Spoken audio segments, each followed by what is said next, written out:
Hello, innovators, entrepreneurs, and risk takers. Welcome to another episode of Web3 with Sam Kamani podcast. And today I am interviewing Declan Fox from Linea and ConsenSys. Today he will be sharing with us about the largest ecosystem fund on the Ethereum network or on the EVM side of things.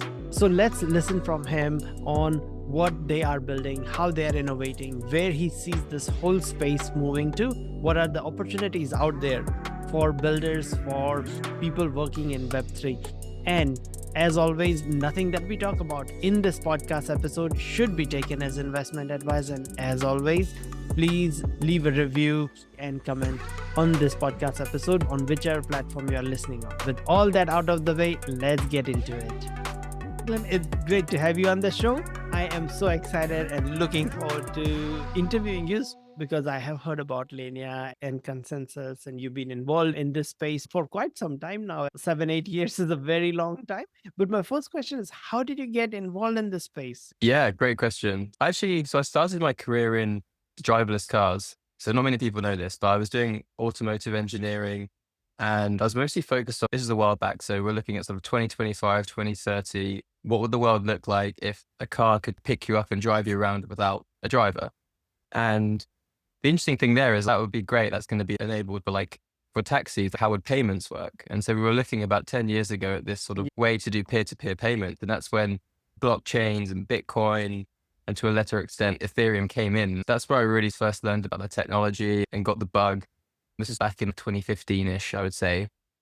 But it wasn't really until, 2018, like CryptoKitties era, ICOs, where I really started to get interested. I had a sort of feeling that actually the sort of enterprise blockchain was going to be the best way to bring this technology to mass adoption back then. Yeah, Obviously, it didn't turn out that way. I talked to so many banks back then because I was in San Francisco back then, and there were like a lot of banks exploring, and they were exploring the use case with private blockchains. I don't know if you would remember, there were things such as private blockchains, which never went anywhere. Literally, yeah, that's exactly it. It was these private blockchains. I ended up joining a startup and we were basically helping these enterprises build their private blockchains. And this was all like Hyperledger Fabric, R3 Corda, all of these sort of permission technologies. Because Ethereum, like other public network, couldn't scale and it didn't have privacy, etc. Anyway, obviously for enterprise blockchains, private blockchains didn't work out for many reasons. But I kept really interested in the tech side, right? Like how do we scale them using rollup technology, using zero knowledge proofs. And it was about 2022, I think, I joined ConsenSys to kind of lead the rollups team. We were doing a bunch of stuff with, again, enterprises, helping them scale their private L1s. And it was when I met some of the team on the research side who were building the zkEVMs for about 5-6 years in the R&D department. I was like, hey, this is what the space actually needs, right? I'm going to anchor this into Ethereum, public chain. It's going to be completely EVM equivalent. It's going to use zk proofs. It's going to help bring consensus on chain. And that's kind of what we did. So we launched ConsenSys zkEVM in about summer 2023 at EthCC in Paris. We launched the mainnet, the first instantiation of this tech. And here we are just over 2 years later. We had a 2-year anniversary back in July. Now it's called Linea. Obviously, we rebranded ConsenSys zkEVM into Linea. And it was in such a different space now. And just to bring it full circle, again, all those private chains that I was helping to build back in the day, all those enterprises, they're now looking to come anchor on Ethereum using technology like Linea. So it's really quite amazing to see the full journey. That's very cool. What would you say are the core problems in Ethereum's ecosystem that Linea wants to solve? When you reduce it down, really we want Linea to be the sort of gateway to Ethereum. And that can mean many things. I think for users, if you want to come in and use Ethereum, it's obviously too slow, it's too expensive. Linea is just a sort of cheaper, faster version of Ethereum. So it's a real sort of easy stepping stone to getting into blockchain. I think if you're an institution as well, like again, for many years, they didn't want to go into L1 because they didn't have the same sort of control and customization that they needed. Linea, whether it's Linea mainnet or you can take your own sort of Linea L2 stack chain and launch it yourselves, they get that customization and control that they want while still anchoring to L1. So it's a gateway for them. And then it's also a gateway for capital as well. So something like very unique about Linea mainnet is it's the most capital efficient chain, or it's going to be the most capital efficient chain because of some different product features that we've built. This new mechanism we're calling native yield is going to be really important for that. It's also got a sort of natural burn mechanism into the protocol that we're adding. Whether you're a user, whether you're a LP capital builder as well, it's really just a sort of stepping stone into Ethereum. And that's the kind of problem we're trying to solve. It's like, how can we just bring more people on chain? And we think Linea is a key part of that. And obviously very much Ethereum centric in that mission. I have had quite a few people who have been here who have been either founders or product managers or CTOs of L1s, L2s, and talking to a lot of them, it's faster, it's better, it's cheaper transactions, and it uses security of Ethereum. Like a lot of them have the same story. How do you stand out in such a crowded space? 2016, things would be different. There's hardly any chains, but now there's so many things going on in this space. Yeah, it's definitely true. We now have an abundance of block space, of cheap, fast block Yes. space. And that's great because obviously technology has got to a point where it's matured and that's no longer the sort of the bottleneck. I think the differentiation I see and that we've pursued for Linea is all about distribution. First time founders focus on product, second time founders focus on distribution. Yes. I think one of the sort of like key differentiators there, what is your user funnel? We're in a fortunate position because we work so closely with ConsenSys. ConsenSys obviously has other products such as MetaMask. For many people, the wallet is almost like the browser of crypto, right? It's like your Yes. sort of entry point, your touch point. And so you can imagine a sort of funnel where users are coming into MetaMask and just the plumbing, the infrastructure underneath it is just powered by this sort of Linea zkEVM blockchain rail. So that's a real key differentiation. It's also why you see a lot of centralized exchanges now launching their own L2s. But obviously we've seen that with Coinbase and Base, I think Yes. Kraken and Ink. And again, they've got all these users sitting on an exchange. There's obviously benefits to bringing them on chain from a sort of cost of capital perspective. Yeah. And so that's really another differentiation. The tech is somewhat commoditized, not completely. I think there's still differences. I would happily debate that Linea's technology is really supreme and differentiated. But again, that's not going to make or break the platform itself. It's about distribution as well. And so you need both. Makes a lot of sense. What you said about distribution, that's like pretty much what people have learned from Jeff Bezos and then also Steve Jobs, like when it came to music distribution and he had iTunes. So he had the distribution. So all the music industry had to bow to him at that time. So if you have distribution, you are definitely much further ahead. And I was reading about like distribution, and one way that chains get more adoption and distribution is by creating like an ecosystem fund to encourage development on it. Can you tell me a bit more about Linea's ecosystem fund and what you guys are doing with it? Yeah, definitely. So our tokenomics is very unique. We announced the Linea tokenomics and we echoed the distribution of ETH, where 85% is going to the ecosystem. And of that 85%, 75% is just a pure ecosystem fund, which is the largest the sort of crypto space has ever seen as a sort of percentage of token allocation. And the thinking there was just, firstly, we want an L2 to feel and look like an open source protocol, not like a corporation with a CEO, because we know that open source protocols last decades, whereas corporations usually have a sort of finite shelf life. So that was one sort of thinking behind the distribution. And the second was that you now have this sort of, again, decade-long vesting ecosystem fund, which is primarily focused on supporting builders, users, LPs, whatever, open source software as well.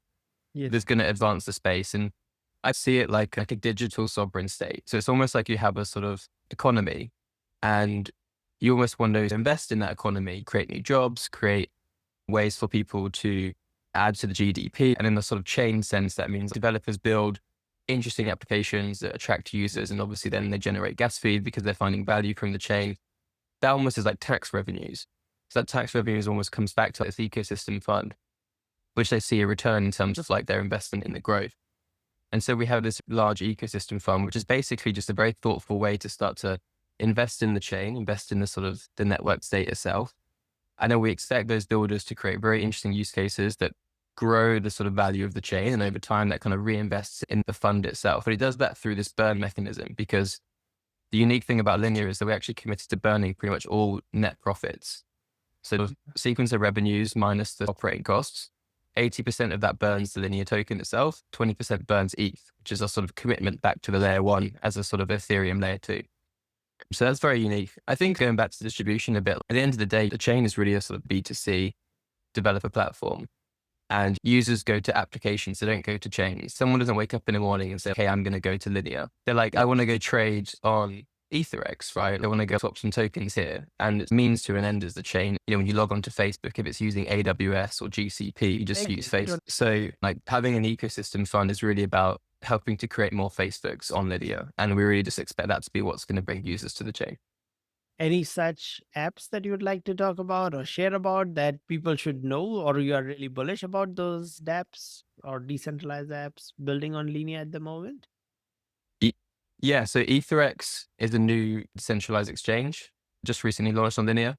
It's a sort of liquidity hub for ConsenSys more broadly. So again, we expect lots of trading volume to go through this hub. It's going to have an institutional focus because we want to bring more institutions on chain and need a secure place that they feel comfortable deploying capital as like a liquidity provider, but also then trading, whether it's crypto native assets, tokenized equities, full range of what you can trade on chain. We expect to be happening through EtherX. What's interesting as well is that the way that the protocol is constructed, it actually solves what's called the DEX trilemma. So whether you're a LP, a token holder, a trader, you all benefit from the success of the chain. It's definitely a better iteration than you see with the sort of Uniswap V3 models, the old AMMs. And you can see this playing out. It's very similar towards the Aerodrome on Base, which is a V3 as well, MetaDex. So very similar in design there. And effectively, what it does is it creates a positive feedback loop for how LPs can keep receiving value and token holders can receive value as well. So it's really a very innovative DEX model, and it's going to be fundamental for Linea and ConsenSys. Fantastic. We've had lots of different narratives in our industry. Everything from gaming and NFT and metaverse to DeepN and RWAs. And right now it feels like everyone has AI agents. What do you feel is coming next in the next 6 to 12 months? What are we going to see next? Oh, that's a good question. I think tokenized equities are having the beginning of a narrative. I think there's a lot of complexities there still because obviously, to be compliant and meet the regulations across the world, especially in the US, I think a lot of stuff needs to happen still. And again, most equities aren't available 24/7. So actually there's a whole issue there where the actual asset owner off chain needs to be able to reflect the on chain trading. So I can expect some teething issues there, but I do think tokenized equities are here to stay. So I still think we're really scratching the surface of what are the main core product market fits of crypto. And for me, that's obviously DeFi and payments is what I think. I think DeFi in particular is having a second or third wave where we're Yes. starting to see the institutional TradFi crossing in. of the chasm into DeFi. Like protocols are they approaching on nearly like 100 billion probably soon. This is a sort of step change from DeFi summer 2020 innovation to actual merging of TradFi and DeFi. And I think that's worth calling out. And then payments in particular, something we've done or focused on at ConsenSys is the MetaMask card, which is super awesome. You go anywhere that accepts MasterCard, you go and tap and you buy your coffee, groceries, and it's just a simple, cheap transaction immediately on Linea. And obviously settlement there is T-0. Yes. And so for a merchant as well, that's much better than you get in the existing financial payment system. So I think retail payments through cards are going to be a bit of the Trojan horse for getting more people on chain because they can actually just offer better rewards and experiences than your HSBC or your Barclays bank. So I'm also pretty excited about payments. And I think if you look at the numbers, payments is really just getting started. Wouldn't be surprised to see that start eating into the FX market share over time as more local stable coins get brought on chain and you have this 24/7 trading of Forex online. So lots of stuff there happening, I think, over the next 6 to 12 months. Yeah. I completely agree with all of that. As you look forward and as Linea continues to grow and scale, what do you feel like would be some challenges that Linea would face? I think there's a constant figuring out like how to make sure that we're doing things in a compliant way. Obviously, since Trump administration, things have got a little bit easier, especially for entities like ConsenSys, which are mostly domiciled in the US. I think there's ongoing figuring out with policymakers, regulatory bodies, like what is the right thing for a blockchain to do. And Linea feels almost responsible for driving that conversation, especially when you think about tokenized equities, right? We're the ones that can be in the room to help make sure that those policies are good for innovation, whilst obviously protecting users as well and asset issuers. So I think that's one ongoing problem as well. I think there's I think Linea from a sort of competitive landscape perspective, I think we're very much anchored our future into the success of Ethereum. So really it's more about the education, the awareness of Ethereum to the global user base, because there's a lot of other L1s in the space outside of Ethereum. I'm not just talking about the Bitcoins, the Solanas, the Aptos, the Suis, the Avalanches. I do find that sometimes you go into these conversations, there's governments, large enterprises, they're saying, like, hey, I want to come on chain. And sometimes you won't really see Ethereum in the room. There's no single representative. Yeah. And so I think some of the challenges Linea has is making sure that we are raising awareness and education of Ethereum, making sure Ethereum wins, because Linea is just an extension of Ethereum. So it's really about growing the pie of why Ethereum should be the sort of dominant L1 smart contract platform. I think that's a sort of stepping stone to helping Linea be a success. 100% agree with that. I do feel like there is a lot more positive sentiment in the industry with Ethereum doing well recently. Just looking at your last few years in this industry, is there anything challenging working in blockchain, crypto, Web3, all this in this space? Oh, it's a good question. I think it's very different to Web 2 from a business perspective, or business and product, because in Web 2, there's a lot of playbooks for how to grow products, and you get business classes, all of this stuff that goes out the window with Web 3, right? It's a completely different game. You can't just focus on product, meaning like the actual protocol itself. You're not delivering a SaaS business. You have to focus on things like communities, ecosystem. I think that's something that people find really challenging, because you have to actually be very engaged external. It's a developer platform that's centered around token, and that's very unique and specific to crypto. So I think the challenging thing there for people who like coming into crypto, and I guess myself over the years have had to learn, is it's not just about the core protocol itself, which is great. It's about the community, the ecosystem. There is a token economy, and that is a whole different ball game of how to, build products and talk about products. I think the key things that make people successful in crypto is almost being a jack of all trades, because you have to know mechanism design, economics, community building, good product development, like fundraising. It's all of these things. So I do think it's a very broad and varied discipline. And I think the challenging thing that I have found, and also when I'm bringing new people into the space, even if I'm hiring people who have not got crypto native background, I'm like, be ready to rip up all your playbooks. But I think that's also sort of canary in the coal mine for the future of work in general. I think this is probably the direction that most industries are going in. It's just that crypto is probably in the frontier of that. So it's a good skill set to sharpen, and they start to think about the world of work isn't just within your single company and your workplace. It's all about this sort of community and this ecosystem. And I think the sooner people understand that and they get used to working like that, the better. Oh, absolutely. I would like to share something along the lines of what you said, that the more varied your day-to-day work is, the harder it is for AI to replace it. Because if There you go. 1 hour you are doing one job and another hour you're doing something completely different, and there is no playbook for it, so there is no way for LLM to learn from previous experience, because the industry didn't exist. There was nothing there. So it's very hard for LMs to learn about it and also continuously keep changing, task switching. So it's very hard for AI to replace you. And that's why I feel like people who are in our positions, it's much compared to someone where they have to do the same repeated task, even though they would be an expert at it, they would have had 5, 10 years of training like a radiologist, but they are comparing the very similar data, and there is 50 years of data with millions of scans. So it's like much easier for AI to replace, but have a varied role that there is no playbook. You are the There you one who go. are creating the playbook. Heard it here first. Get into crypto and don't get replaced by AI. Exactly right. Of course, there will be parts of it on the writing content side or something that AI will help. But then once again, it's like everything is so new. You're the first one making a new protocol or something, and completely understand. What do you feel you would do differently if you were starting, you're joining and starting this whole Linea project now?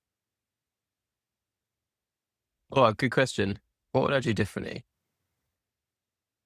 I think on the product side, I would focus a lot more on user experience. It's easy to separate or easy to conflate sort of philosophical values of what's the right thing to develop versus what's good for the end user or the builder.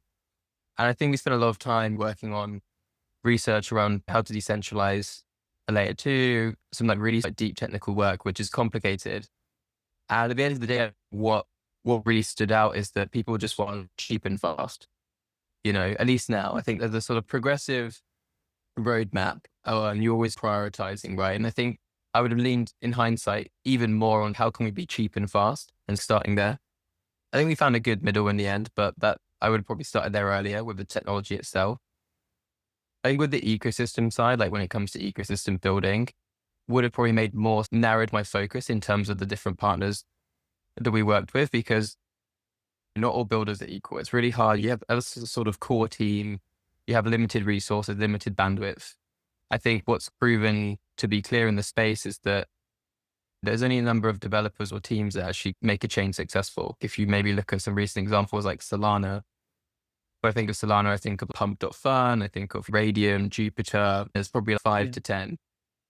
And I think as a sort of core team, you also need to hedge your bets a little bit, because otherwise you're going to burn out trying to support everyone. When the reality is that like you need to focus your time to really support some key builders and help them be the anchor for the chain, and then go and help everyone else. But I think a bit more of a focus effort into ecosystem building is the better approach, whilst also not creating too much. You don't want to kingmake in each category too much, because then it removes competition. I think competition is also very healthy. So it's this ongoing balance of like prioritization focus, but also open competition, which is actually just like the economy, right? You don't want to have too much of a big government versus too much capitalism. So it's always a little balance. Completely understand that. That's a very well put. What are some key milestones, or what have you guys planned next, or key roadmap? So on the product side, we have this new native yield feature, which I'd like to talk about. So that's really quite innovative as far as L2s go. Basically, what we're doing is the ETH that will be bridged to Linea. So ETH that goes from Ethereum to Linea, it gets natively staked with institutional grade validators. It earns staking yield. So let's say like your 3% staking yield, that goes to an ecosystem fund. That fund then distributes that yield to DeFi on Linea. So you can imagine, I supply ETH to an Aave, and then you get this like bonus yield from the staked ETH on the L1. And so that suddenly creates the most sort of capital efficient, like risk adjusted opportunity for DeFi.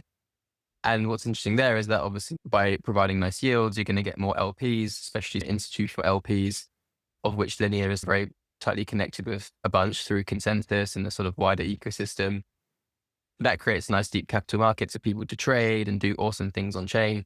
I think that's really something that's going to differentiate Linea mainnet from some of the other L2s and L1s out in the ecosystem. And that comes live later in Q3. The other key sort of things I want to highlight is the burn. Again, real huge commitment from Linea. Most L2s take about 90 sort of gross profit, which is pretty crazy when you think about it. Like all of that goes to some sort of central sequencer, some corporation that has obviously taken away value from Ethereum itself, from ETH holders, ETH stakers. I think if you look at the sort of ultrasound money chart online, you can see when 4844 came along, Ethereum was actually deflationary, became inflationary again. And so it's turned right at that very defining moment. And that's actually a bit of a mistake in my eyes, because all L2s rely on L1 for sort of security guarantees. And so it needs to be a right balance of giving and taking. And so, our commitment to burn 20% of gas fees in ETH basically gives back to the L1. And I checked the other day, actually, so far since Linea mainnet has been live, I think we've collected something around 36 million in sort of gas fees or in profit. So if you'd played that back, that's mechanism, we would have burned, approximately 7 million in Ether, basically just from Linea mainnet. And that's obviously just beginning of a journey that's going to expand. And then the rest, so about 30 million would have gone to burning the Linea token itself. So again, like as a sort of holder of the Linea token, you actually get this sort of deflationary benefit. So I think that's those two things I'm really excited about, native yield and then the burn mechanism. And both of those are coming in the next like month or so. Amazing.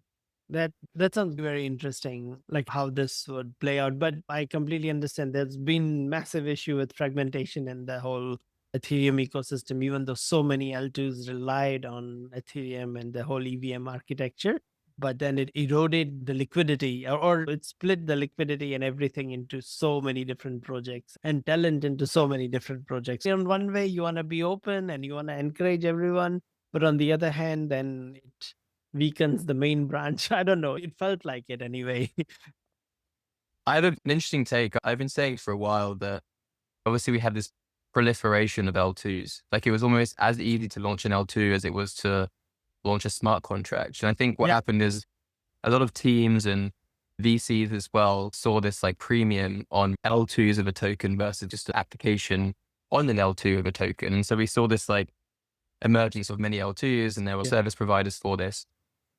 I think now the market's got on that it doesn't really make sense to have your own little isolated island. We're seeing what I call the great consolidation.